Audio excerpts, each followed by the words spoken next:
Hello, everybody. Welcome back to a new episode of Gears and Glory. It has been a really long time since I posted. I think it was literally in November and it's now April. I don't know. I did say that I would not be keeping a proper schedule when uploading these. I do this season really want to try and stick to doing at least an episode per race week for F1. In today's episode, I'm going to be doing sort of like an AusGP recap while also doing a preview for Suzuka. So I think I want to keep trying to do that sort of thing between race weekends. So like the previous weekend's recap and then a preview of going into the next week. We'll see what happens. I don't know. Once again, this isn't going to be regular, so who knows. Some of you may be watching this. Hi, I've decided to start actually visually recording these episodes as well. Will this end up on YouTube? I don't know. I'm going into this with the intention to post it on YouTube, but at the same time, will I chicken out? Possibly. But for the most part, I think most of you tend to listen to this on Spotify, which I am so grateful for regardless. I don't care how you listen to this. I love the support and I'm so grateful for it. But yeah, that's the plan. For those of you who may be watching on YouTube, this is my favourite shirt ever. And if you're not watching on YouTube, sorry, you're missing out on a beautiful Fernando Alonso shirt. So basically, I think where we're going to start the AusGP recap is with the 3 free practice sessions. Now, I do also want to say, yes, this microphone has a clip to clip onto my shirt. It pulls my shirt down, so we're not clipping it on. I like to hold the microphone. I don't know, it feels more comfortable. I need to do something with my hands. This solves that issue. But free practice 1. Now, I was actually present at the AusGP. It was the time of my life. For those of you that don't know, I'm a Ferrari fan. For those of you who either weren't at the AusGP or haven't caught up on what happened there, you will soon find out why the fact that I'm a Ferrari fan is quite important for this recap. Without giving too much away, I'm a Ferrari fan. Don't get me wrong. I love everybody. Maybe not love. I like everybody. I try not to have negative opinions on people. I try to only, what's the word? I try to only see them as a driver and let their skills speak, and I try not to take things that they've done in their personal lives into account, but sometimes my morals just don't align with theirs clearly, and I have a dislike towards that person, but I never hate anybody. So I do try to keep these episodes obviously really unbiased. If there's a slight tone of bias in this, I am truly sorry. I don't mean for it to come off that way, but yes. So free practice 1, we saw Norris topping that ahead of Verstappen and Russell. Did this give some of us false hopes, even though we knew that it shouldn't have given us false hopes? Yeah, I think it did. I really think it did. Aside from that, FP1 was, I think crazy's too big of a word to use, but FP1 was not tame. It was not tame. We saw Alex Albon crash quite bad. He hit both sides of the car, and after FP1, we did hear from Williams that they were definitely not going to make it out for FP2 in Alex's car. Logan still went to FP2, but they were working hard on the car and figured out that this was not something they could repair. They needed a new chassis and they didn't bring a spare. So with that being said, we woke up to the news the next day ahead of FP3 that Logan will be giving his car to Alex. I think we all have opinions about this. I think most of us have the same opinion. That is not fair. That's not fair. This is something that we haven't seen happen in F1 for a really, really long time. It's not normal for a teammate to have to hand over their car, and to me that kind of seems like James Vowles doesn't have a lot of confidence in Logan. Is that fair? Kind of. He crashed a lot last season, but you know what? He's trying his best. If they truly didn't have that much confidence and faith in him and his driving abilities, they shouldn't have re-signed him for this year. That's as far as I'm concerned. He shouldn't have been re-signed for this year if there was no faith in him. With that being said, he was a very good sport about it, in the media at least. That kind of been an easy decision to be like, yeah, look, I'll hand over my car. And to be fair, they say it was his decision. Was it really? You know, what sort of ultimatums were given to him? We don't really know. All we know is Logan, the lovely little Logie bear that he is, handed over his car to Alex. And that obviously meant we only had 19 drivers on the grid. There was no qualifying for poor Logan. There was no race. So that was a bummer. It was really nice. If anyone's on F1 TikTok or F1 Twitter, it was really, really nice to see everybody coming out in support of Logan, though. He is one of those drivers where he's received a lot of backlash and hate, and nobody's really been all that nice to him in the F1 community on like TikTok and Twitter and stuff. And that's been really upsetting to see. But all of the Logie Bear fans came out of the woodworks, and there were a lot, and it was so nice to see everybody backing him and how they just didn't quite think this was fair either. Now, FP2 and FP3, oh my goodness, I'm so out of focus. I'm sorry if you're watching this on YouTube. I am an amateur. I'm trying my best. But free practice 2 and free practice 3, we saw Leclerc top that ahead of Verstappen and Sainz. A common theme here for Verstappen, P2 in all 3 practices. Not that practice means anything, but the crazies like me like to read into that and hope that it means something. Most of the time it doesn't. It really doesn't. Quite boring sessions. I'll say it. I'll admit it. I don't love free practice. I don't love it. I'm not an engineer. So, yeah, I don't know. I think it can be quite boring, and I don't want to get my hopes up by seeing Leclerc top 2 free practice sessions and basically having both Ferraris in the top 3. I don't want to get my hopes up, but I do every time. So, you know, onto qualifying. In Q1, we saw Ricciardo set a pretty decent lap time. It would have seen him go through to Q2. If anyone was in the crowd or seen videos of the crowd, we were very upset to hear that lap time was deleted for track limits. Very upset. Very upset. I don't think I've heard a crowd sigh that loudly and that simultaneously ever. It was really nice. The Australians came out to play. Let's say that. But Q1 ended with, now remembering there's no P20, poor Logie Bear's out. So from 16 to 19, we had Nico Hülkenberg, Pierre Gasly, Daniel Ricciardo, and Zhou Guanyu. Some of that to be expected. A little bit surprised by Hülkenberg, actually, and I know this is probably such a controversial opinion, but I feel like him and Haas have been doing quite decently the last, I know they finished last season, but considering he's in a Haas, he's been doing quite well. Do we not think, you know? But yeah, that was really sad to see Daniel's lap time deleted. It would have been nice to at least see him get to Q2 at his home race. Do you know what I mean? But speaking of Q2, we had from P11 to P15, Hamilton, Albon, Bottas, Magnussen, and Ocon, and Alpine in the top 15. Crazy. Absolutely crazy. It shouldn't be, but this season it really is.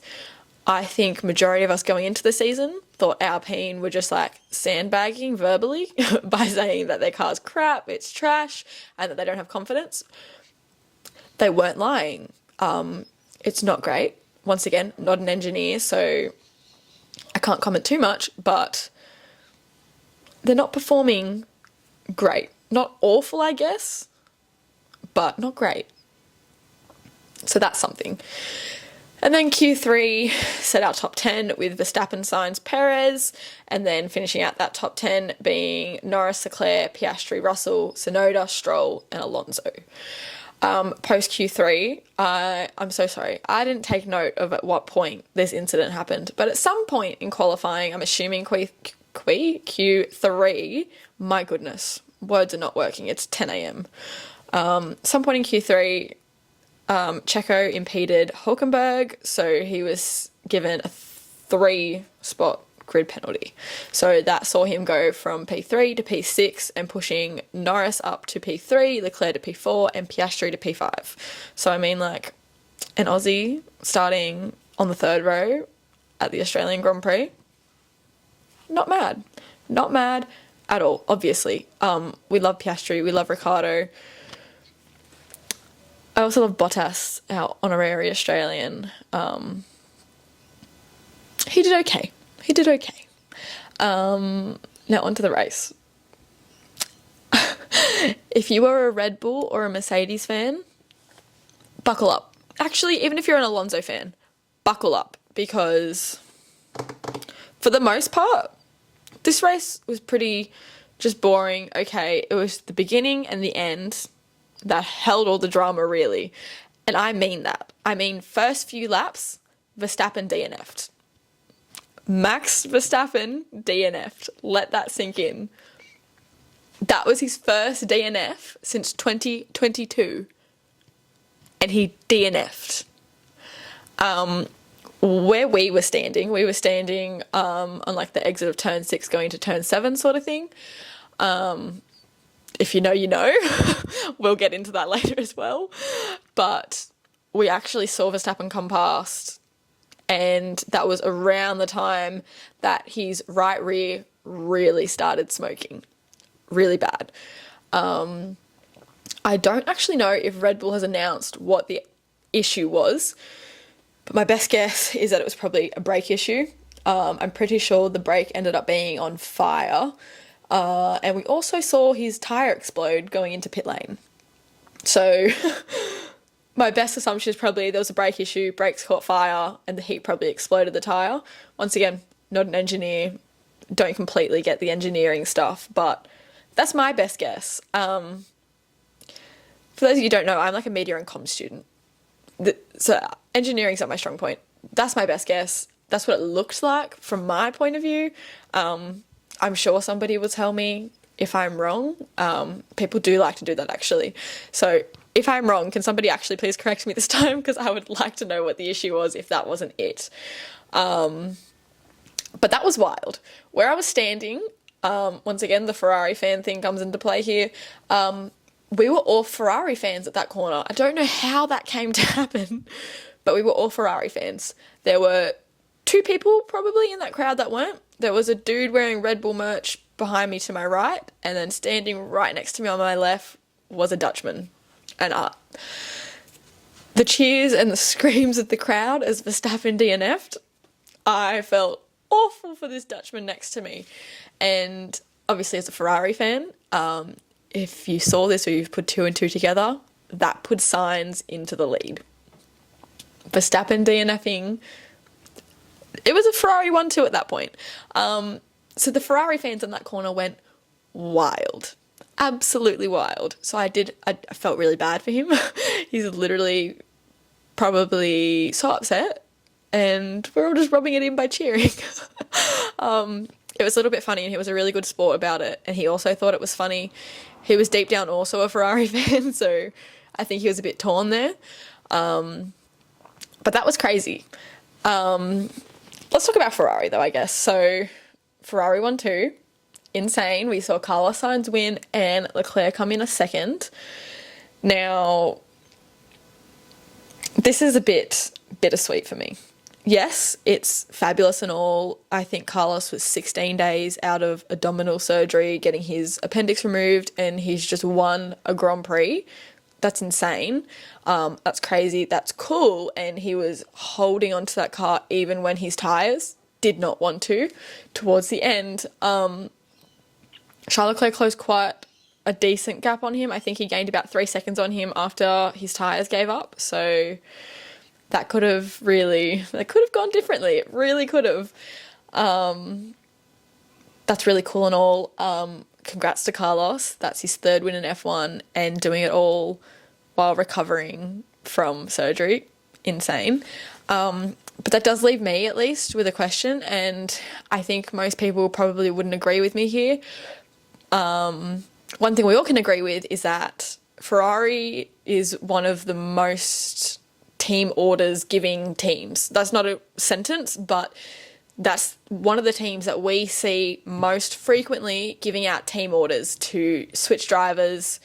And usually, more often than not, it was always Leclerc switch in front of Sainz, right? Until recently, when it started being hold off for Sainz, defend him, blah, blah, blah. But it kind of shocked me a little bit that those Ferrari team orders didn't come into play here. For those of you who really like to look at the numbers side of like the standings and everything, if they switched Carlos and Charles would have been beating Max Verstappen in the World Championship. He would have been P1 in the World Drivers' Championship had they swapped him. I don't know. I just feel like that should have been something Ferrari kind of cared about.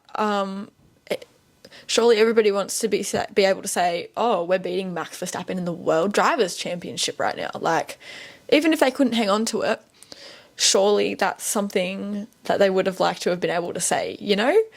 But regardless, there is now only 4 points between Charles and Max, so there's a championship battle on our hands currently, and obviously we're only into the third race going into the fourth, but I hope we can see this go somewhere. I really want a championship battle, and I know it won't happen. Deep down I know, but I really, really want a championship battle. Anyway, that's the front end of the Grand Prix drama. That's the first few laps that happened in. Let's fast forward to lap 57. There's only 58 laps in this Grand Prix. Let's fast forward to lap 57. Going into this lap, No, let's not start there. Going into this lap, we'll forget about that. Let's talk about turn 6 of this lap. George Russell bins it into the wall of turn 6, flies across the track, and ends up on his side in the middle of turn 6, turn 7. Crazy, right? We didn't expect to see a car fly into our fence, even though we had seen that happen in F2. We had Dennis Hauger bin it into our fence as well. We did not expect to see George Russell flying at us. Some of you may know, George Russell is my son's favourite driver. My son slept through the entire race and woke up to his favourite driver binning it into the wall. He was absolutely heartbroken, to say the least. So there's that. But basically, after the race, really over the speakers, just as the race happened, we heard the commentators saying, you know, that looked like Alonso was brake testing George. And we're all sort of like, whatever, like, it's fine. Post-race, Alonso received I think it was a 20-second time penalty, quite decent, for potential dangerous driving. Now, I get that is a penalty, but it seems so silly to me. It seems so silly because, hello, they're F1 drivers. They are dangerously driving. They're driving at like 300 kilometers an hour sometimes in those weapons of cars. Do you know what I mean? That driving's always going to be dangerous. And don't get me wrong, I get that they mean driving silly to cause chaos. Like, do you know what I mean? Like, I get what they mean by dangerous driving, but in my mind, F1 is dangerous driving. Do you know what I mean? That was until they gave out the FIA report of the breakdown of the penalty. It was basically shown that going into that lap, lap 57, Alonso decided, God love Alonso, we love Alonso, but the poor darling, he decided to completely change up his driving. He decided to try a little bit of a different line, decided he would brake earlier, and he would just take some corners completely differently. Going into turn 6, he broke too early, had to get back on the accelerator and broke again, which is where we thought he was brake checking Russell. And because of that, that caused Russell to go into the wall. Now, everybody's got their opinions. Most people don't think he deserves a penalty.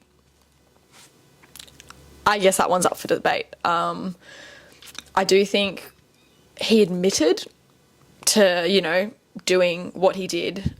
He doesn't think that it caused the accident, but as we can see, an accident was caused. I don't know. It's up for debate. But regardless, George Russell DNFing on that last lap saw a double DNF for Mercedes. Lewis had engine issues and ended up parked on the side of the track earlier on. I think it was probably about lap 20 maybe. Do not quote me on that. I don't remember. I did not write enough notes for this, to be honest with you. But that saw a double DNF for Mercedes. So now I guess with all that information and that recap given, that leaves some questions going into Suzuka next weekend. Let's break it down first. The main two teams I want to talk about with that. No, I do not want to talk about Ferrari. I don't want to think about that at all. Do I think this winning is going to continue? Not really. Not really. Max Verstappen's really, really good. Red Bull has a great car for the most part. And Max Verstappen is really, really good. He's a fantastic driver, and I've never been afraid to admit that. So no, I don't want to talk about Ferrari. I don't want to talk about anything like that. We're going to pretend Ferrari does not exist because I don't want to jinx anything. Do I hope the winning continues? Do I hope we see a few Charles Leclerc wins? Yeah, I do. Do I want to talk about that and possibly jinx it? Absolutely not. No, I do not. The group of girls and my friend's fiance that I tend to go and watch F1 with, they're all Red Bull fans except for one of the other girls. We're the only Ferrari fans, and it's really, really rough being in those conditions sometimes. But nonetheless, we soldier on. It's rough. It's really rough out here, guys. But yeah, going into Suzuka, first of all, Red Bull. As we've seen with this last weekend, they've had some reliability issues. Will those continue going into Suzuka? And I guess another thought is, as we saw in Singapore last year, the aerodynamics did not go well for Red Bull there, in those fast corners, and they just couldn't handle Singapore. So that does leave me wondering, will they have an aerodynamic issue going into Suzuka with their high-speed corners? We know Suzuka has those long straights into the high-speed corners. Could this be an issue? Let's be real, probably not. Adrian Newey is pretty good at what he does, and they seem to have a really good team of engineers. They've got great cars this year and last year, so probably not. Realistically, they'll be fine. We'll probably see Max Verstappen win again, but there's always that question, will there be issues? You never really know, you know? And then obviously Mercedes.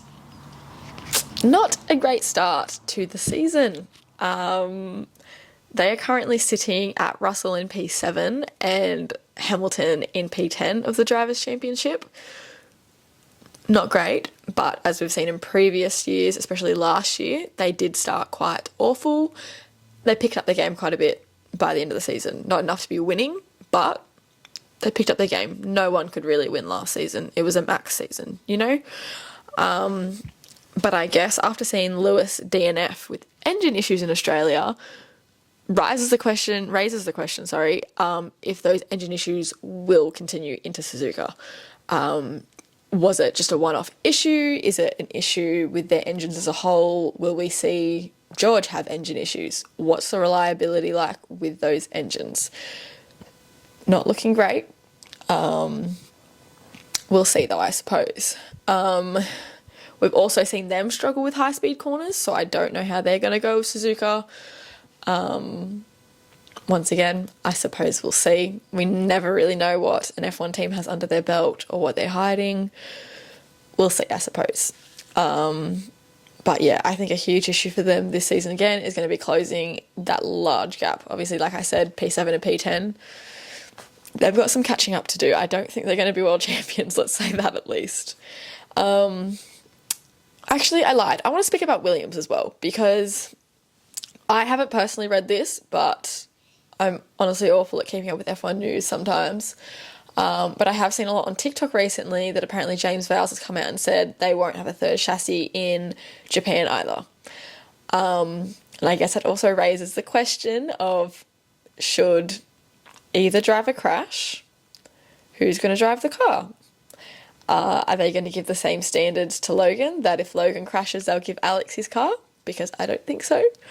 And I understand Alex is the more experienced and the more proven driver, but giving him the car in Australia didn't benefit the team at all. He didn't get points. Quite honestly, Logan could have done the same, even if he DNF'd.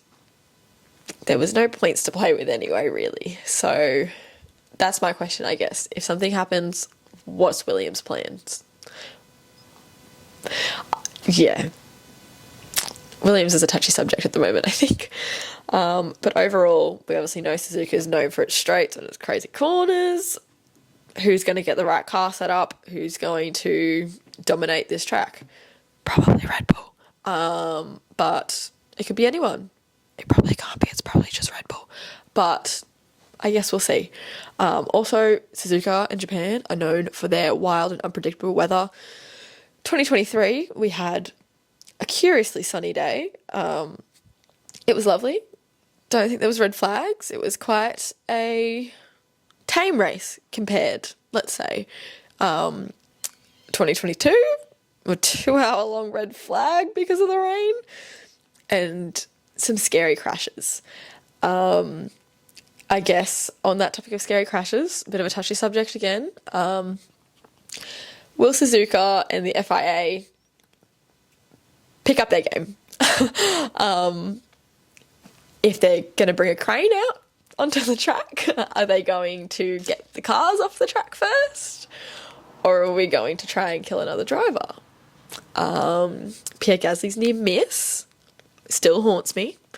For those of you that don't know, Gil Bianchi was my favourite F1 driver ever. Still is. He still is. Let's be so real. He's still my favourite. But that Pierre Gasly near miss really made me angry. So I guess, should it be raining and torrential weather like it was in 2022, and should the tractors need to be, sorry, cranes. Why am I saying tractors? Should the cranes need to be brought out onto the track, will we get the drivers off first? I guess that's my, not my main question, but a large one. That's a large question for me. And I guess not the biggest question, but once again a large one. Can Leclerc close that gap to Verstappen? Can he be on par or beat Verstappen? I would really like to see him overtake Verstappen in the standings, just because I would like to see a championship battle between them again.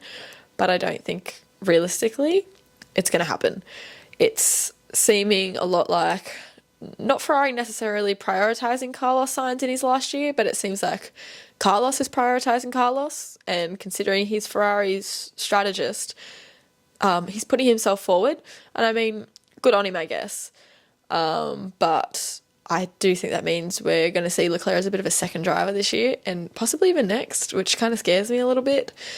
And I guess while we're on the topic of Carlos leaving Ferrari, although that's not really got anything to do with Japan, people have a lot of opinions on Carlos leaving. And I guess the main one is just really assuming that Carlos was dropped. Carlos was kicked out of Ferrari and dropped for Hamilton. Not that I necessarily believe this theory, but I think a theory we need to keep in mind is the possibility that Carlos could have already gotten an offer from another team. Maybe he was the one to initiate the end of contract with Ferrari. Maybe Hamilton was not a last resort for Ferrari, but we have the opportunity to have a 7-time world champion. We don't have a driver in the second seat for next year. Why wouldn't we take a 7-time world champion? I think that's also a very real possibility. There's talks of Audi coming to the grid next year, and that they want Carlos and Nico Hülkenberg. So I think it could be a real possibility. I think another possibility is that Lewis also already knew he was leaving Mercedes, and because of that, Mercedes offered Carlos a seat. Carlos took that seat, and then Ferrari took Lewis, and it was a bit of a switcheroo until Carlos is ready to go to Audi. I don't know. There's so many possibilities, and I just think that we need to keep an open mind and understand that it may not be as malicious and as definite as Ferrari didn't want Carlos, Ferrari dropped Carlos. You know, I just think we need to keep an open mind in that sort of sense. Now, this is going to be a really short episode. I'm very sorry for that. But hopefully, I'm telling myself at least that if I do shorter episodes, maybe I'll do more episodes. We'll see how that goes once again. But I guess we'll just wrap up this episode with Japan podium predictions. I'm going to do 2 sets of predictions, only because I think one's going to be realistic and the other one's going to be dream podium, who I'd like to see on the podium there. Let's start with the dream one, because you're probably going to bully me. I'd like to see Charles Leclerc on top. I think that would be cool. In the last 3 races, he finished P4, P3, P2. It's time for a P1. Come on, Charles. So I'd like to see him on the top step. P2, it's never going to happen, especially with these Alpines, but I'd like to see Pierre Gasly. I would love to see that. And then P3, Daniel Ricciardo. Once again, not going to happen, but I think that'd be cool. That'd be a really cool podium. That's crazy. Oh my God, what is wrong with me? Anyway, and then I guess onto a realistic podium, I think we're going to have P1 Verstappen, P2 Norris, and P3 Sainz. That's my podium prediction, I suppose. We'll see. You know what, YOLO. Who do I think is going to DNF first? I have said the last 3 weeks that I think Esteban Ocon's going to DNF first. He hasn't yet. So I'm going to say Nico Hülkenberg. I don't know why. That was just the first name that came to my head. But that's my prediction. Nico Hülkenberg is going to DNF first. We'll see. We'll see what comes true. And I guess when I do a Japan recap episode, because I'm going to stick to this, we will see how right my predictions were. Maybe we'll start next episode with how my predictions went. You never know. But regardless, thank you to everybody who does listen to this podcast and supports me. I really appreciate it. And I'm really going to try and stick it out and post more regularly. I am at uni. I am kind of working at the moment. And for those of you who don't know, I also have 2 kids. So life's a little bit hectic and I'm trying to stay on top of everything and also get time to do this. But we'll just have to see. So that's it for now, I suppose. And hopefully I will see you after next weekend. See you guys.